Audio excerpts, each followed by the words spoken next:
In a prison known as the Vertical Self-Management Center, Goreng wakes up in a cement room with the number 48 on the wall. There's nothing but a bed and a sink for him to use, along with a hole in the center of the floor that his cellmate, Trimagasi, calls the pit. There are hundreds of levels like this, each holding 2 prisoners, all using fake names assigned by the management. Every day, food is lowered down through the hole on a platform, and they only have 2 minutes to eat as much as they can before the platform moves to the next level. The lower the level, the less chance there is to eat anything. At the end of each month, prisoners are swapped and moved to different levels. When Goreng first sees the platform, he decides not to eat because he isn't hungry and wants to save food for those on the lower levels. After gorging himself, Trimagasi spits on the table, knowing those above have likely done the same. Goreng decides to keep an apple for later, but after the platform leaves, the room becomes unbearably hot. It turns out keeping food is forbidden, and Goreng must discard the apple, or they will be burned alive. This makes Goreng recall the interview he had before entering, where he had to sign papers agreeing that he couldn't leave until the agreed time was up. Each prisoner is allowed to bring 1 item, and Goreng chose to bring Don Quixote. Goreng entered voluntarily, planning to stay for 6 months in exchange for a recognized degree. The next day, Goreng refuses to eat again when the platform arrives, and Trimagasi thinks level 48 is wasted on him. Goreng asks Trimagasi about his story, and Trimagasi explains that it all started with a TV commercial. He bought a special knife he saw on TV, but just days later, they aired an ad for an even better knife. This angered him so much that he threw the TV out the window, killing a passerby. Trimagasi was given the choice between a mental hospital or the pit, and he chose the latter. The lowest level he had ever been on was level 132, and he knows there are even more levels because he could see them below. No food reaches the lower levels, and surviving a month down there isn't too bad. The problem only arises when you're sent down to 2 low levels consecutively. Goreng fears this and tries to talk to people on other levels to ask them to share food, but they ignore him. Trimagasi responds by urinating on the level below. He also reveals that the item he brought is the knife he bought from TV. The next time the platform arrives, Goreng finally starts eating. He also sees someone from the level above fall through the hole, and Trimagasi tells him this happens often, but no one will do anything about it. Trimagasi talks about all the levels he's been on and mentions that they will continue being together next month. Goreng realizes that cellmates are kept together when they are shuffled, and he eventually understands that Trimagasi had eaten his previous cellmate while on the lower levels. When the platform descends again, Miharu is sitting on it, and Goreng worries about her, noticing that she's injured, but Trimagasi tells him to ignore her. Miharu descends the pit once a month in search of her missing child. She also kills all of her cellmates to get a chance to pair up with her child the following month. The person they saw falling through the pit was likely Miharu's victim. Trimagasi explains that, unlike Miharu, he has never killed anyone.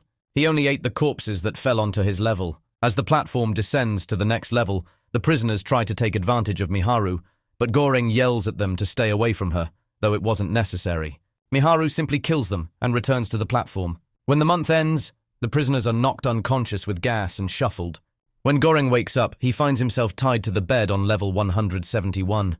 Trimagasi explains that he tied Goreng up because he's younger and stronger, so he needed to protect himself. Screams from other levels echo as people react to their new levels, and when the platform arrives, there's no food left.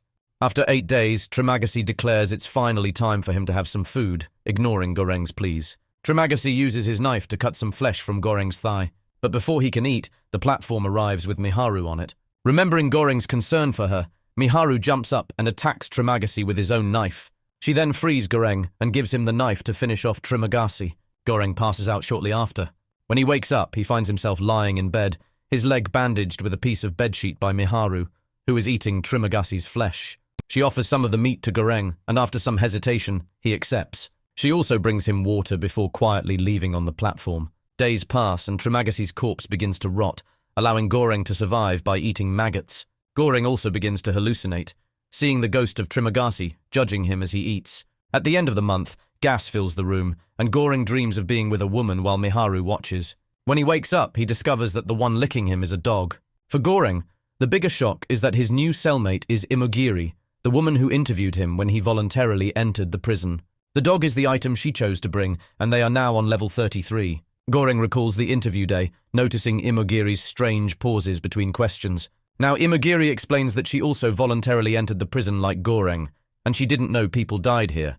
As far as she knows, there are 200 levels, and when Goreng points out that there isn't enough food for everyone, Imogiri insists that the food would be sufficient if everyone only ate what they needed. Something would need to happen to spark a spontaneous sense of solidarity, but Goreng finds the idea ridiculous.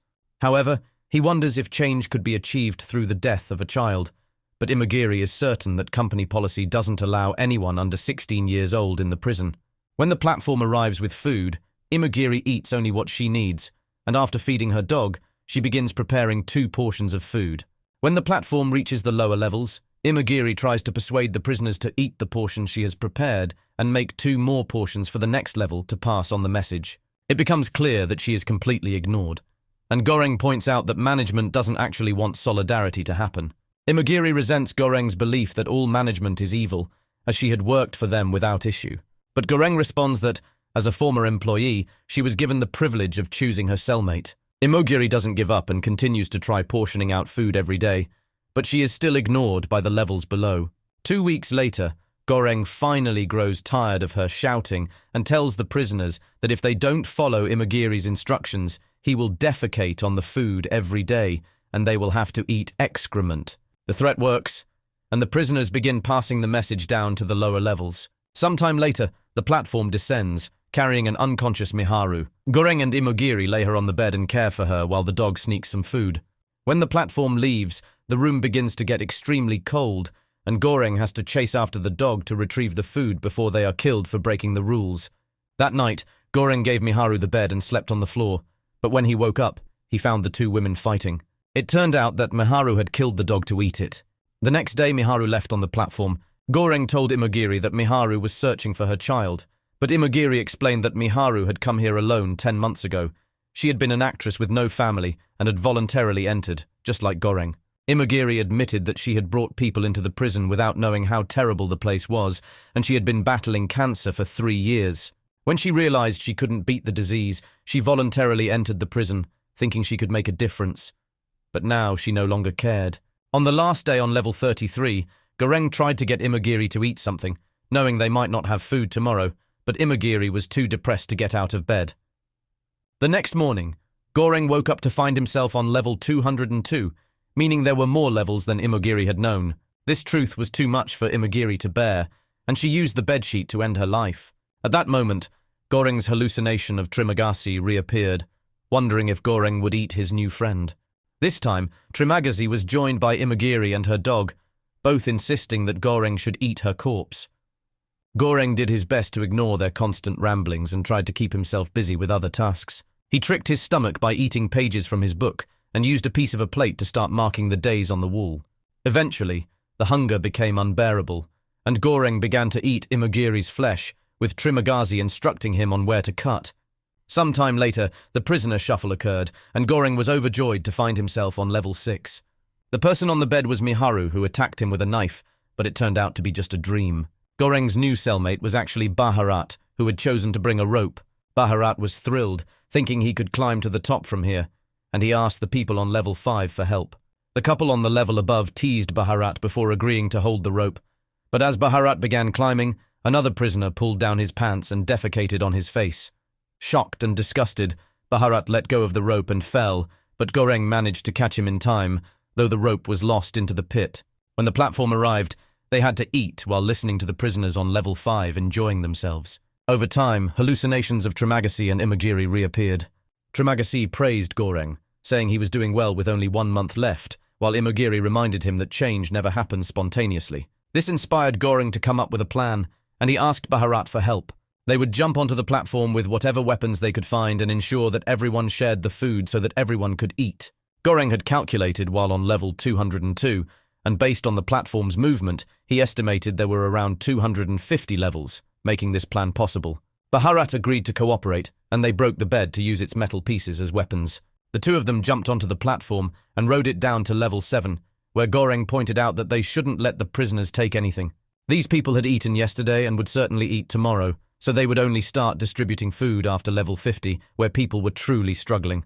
Baharat hesitated because these prisoners were his friends, who had helped him climb a few weeks earlier, but when an old man reacted angrily, Baharat realized Goreng was right and began helping him keep everyone away from the food. The 2 continued their descent, threatening people to keep the food untouched. After a few more levels, Baharat was surprised to encounter Bram Bang, a wise man whom Baharat greatly respected. Bram Bang approved of what the 2 were trying to do. However, he pointed out that management had no conscience and wouldn't care if they succeeded, but perhaps those working on the Sarah floor would care, so they needed a symbol. Baharat and Goreng chose the panna cotta as it was a luxurious dish that would make a strong impression if it reached the bottom level untouched. Their mission continued as they descended further, protecting the panna cotta while threatening others to keep them away from the food. When they reached level 50, Baharat and Goreng began distributing food, and the people were extremely grateful. On level 97, they encountered an old, sick man and a mentally disabled boy. Goreng tried to feed the old man some soup, but the boy said not to bother as he would kill the old man later to eat him. The next level held only a corpse, and Goreng guessed this was where Miharu had woken up. The platform didn't stop there because no one was alive, meaning Goreng's calculations were wrong, and there were more than 250 levels. On the next level, they saw two men attacking Miharu. One wielded a sword, and the other was large and muscular, so when Goreng and Baharat jumped in to help her, they struggled to defend themselves. Baharat subdued his opponent first, then helped Goreng kill the large man. Unfortunately, it was too late for Miharu. She was dead. Goreng wanted to mourn her, but Baharat pulled him back onto the platform before it descended. They continued downwards, distributing food to the prisoners they found, though many levels were filled with corpses. Eventually, the platform stopped at level 333, which seemed to be the final level.